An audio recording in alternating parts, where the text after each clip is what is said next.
అమరావతి రాజధానిలో రోడ్ల పరిస్థితి ఎలా ఉందో మీరు చూడాలనుకుంటున్నారా? అమరావతి రాజధానిలో రోడ్ల పరిస్థితిపై సోషల్ మీడియాలో వైరల్ అవుతున్న ఒక వీడియోను మీ అందరికీ కూడా చూపిస్తాను. అమృత యూనివర్సిటీకి మరియు ఎస్ఆర్ఎం యూనివర్సిటీకి మధ్యలో ఒక 2 కిలోమీటర్లు రోడ్లు వేస్తున్నారు. ఆ రోడ్డు కూడా గత 18 నెలలుగా వేస్తున్నారు. 18 నెలలుగా రోడ్డు వేస్తూ అక్కడ పరిస్థితి ఎలా ఉందో ఒకసారి చూసిన తర్వాత మళ్ళీ మనం మాట్లాడుకుందాం. ఇలా అయితే రోజుకి 500 కోట్లు కాదు, రోజుకి 1000 కోట్ల అప్పు చేసిన అమరావతి నిర్మాణం పూర్తవదు. ఏంటి చూడండి, ఎంత ఎక్స్పెన్సివ్తో కూడిన వ్యవహారం. అమృత యూనివర్సిటీ ఎస్ఆర్ఎం యూనివర్సిటీ మధ్యలో 2 కిలోమీటర్లు ఈ రోడ్ వేయడానికి 2 సంవత్సరాలు చేస్తున్నారు. తీసుకెళ్ళేది అక్కడ ఫ్లైఓవర్లో కలపడానికి ఇంత గొయ్యలు వేసి ఏంది, మళ్ళీ ఇటుకి సైడ్ కాలువలు డ్రైనేజీలు కట్టి ఇది పూడ్చి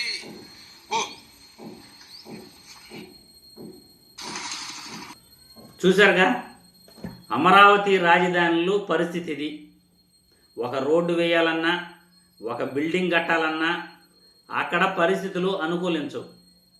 అక్కడ పరిస్థితులు పూర్తిగా అనుకూలించవు. ఎందుకంటే ఆ భూమి ఎప్పుడూ తేమ ఎక్కువగా ఉంటుంది, వాటర్ శాతం ఎక్కువగా ఉంటుంది.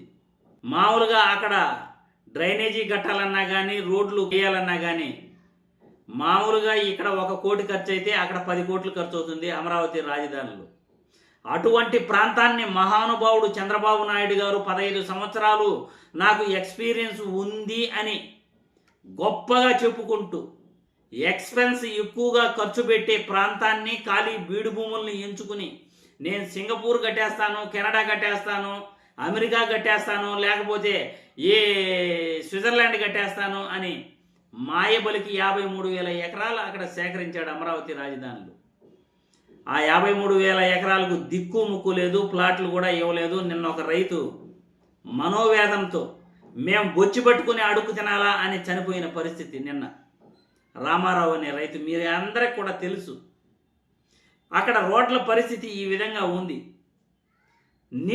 దాదాపు నీళ్లు దోడడానికి 1000 కోట్లు ఖర్చు పెడుతున్నారు. ముళ్ళ చెట్లు కొట్టడానికి 100 కోట్లు ఖర్చు పెడుతున్నారు. ఎంత అన్యాయమో చూడండి. రాజధాని పేరుతో చంద్రబాబు నాయుడు చేస్తున్న మోసం, దగాని మీరు ఇప్పటికైనా గమనించండి.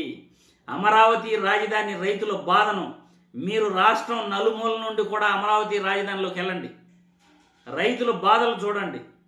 26 గ్రామాల్లోనే చిన్న మున్సిపాలిటీ కూడా రాదు అని వాళ్ళని ఇప్పుడు బెదిరిస్తున్నారు. మళ్ళీ మీరు భూములు ఇవ్వకపోతే 53,000 ఎకరాలు మళ్ళీ భూములు సేకరిస్తారట. ఆ భూములు ఇవ్వకపోతే, మీ ఇల్లు ఇవ్వకపోతే అమరావతి మున్సిపాలిటీ కూడా కాదు, పంచాయతీగానే మిగిలిపోతుంది అని అధికారులు బెదిరిస్తున్నారు రైతుల్ని. 53,000 ఎకరాలు సేకరించి ప్లాట్లు ఇవ్వకుండా మళ్ళీ భూములు ఇవ్వమంటే వాళ్ళు ఎలా ఇస్తారు?